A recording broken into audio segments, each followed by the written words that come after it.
Namaskaram everyone. In today's narration, we will explore the story of Dhruva further. How he came to become the constant star. Having met the Lord, he realized that the Lord could have granted him a far greater boon of moksha, but he ended up with something much inferior to it. He realized that he should have asked to release himself from the bondage called life on earth, but he did not do so. He realized that his ego, evidently, having not been completely destroyed, and his mind, chitta, becoming clouded, left him as a beggar, feeling ashamed of himself. After he had spoken to Dhruva, sage Narada went to the palace of Uttanapada. When he had been welcomed properly and given a seat of honor, Narada addressed the king. "Why do you look depressed? Has any calamity befallen you or your kingdom?" The king, Uttanapada, sighed deeply and said, "I have been heartless. Obsessed as I have been with my love for a woman, I allowed my young son of 5 to be driven away from me.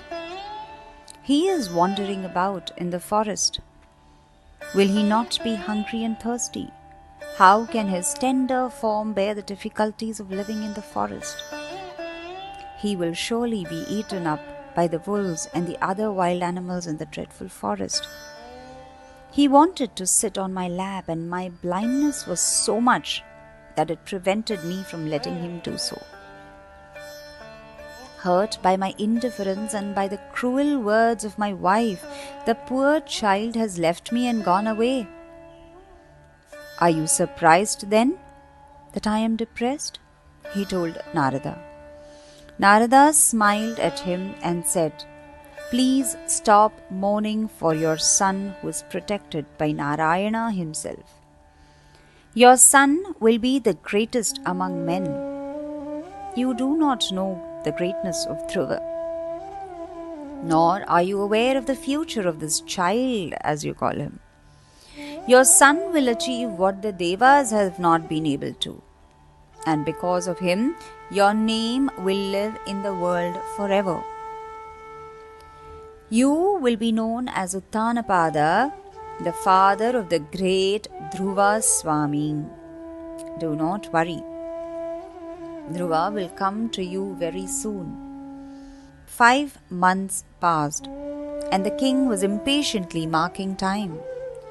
News reached him that his son was returning from the forest.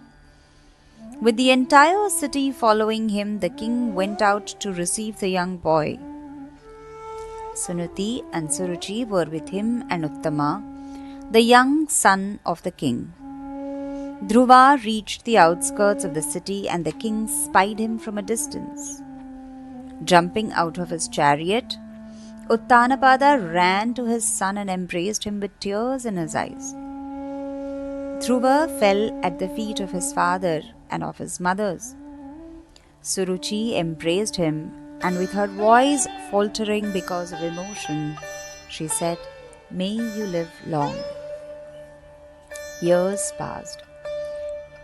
The king installed Dhruva as the successor and abandoned the kingdom for a life of penance in the forest. Years later, after ruling the kingdom wisely and well, and after performing several yajnas and Ashwamedha yagas, Dhruva realized he had ruled the earth for 30,000 years as blessed by Narayana. The words of the Lord had always remained in his mind. After 30,000 years of doing his duty as a king, he would be free to seek comfort at the feet of Narayana.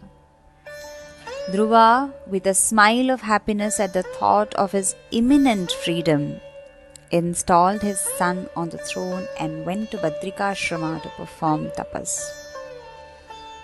he was impatient to shed the earthly body which was confining his Atman.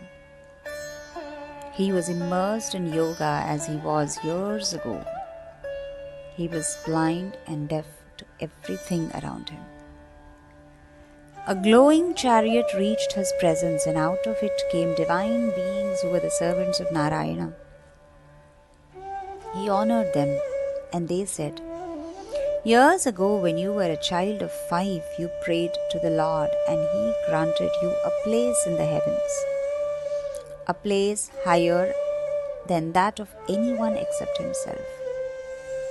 Even the sun and the moon and the stars and the 7 rishis will make pradakshina to you, and they will never reach your eminence.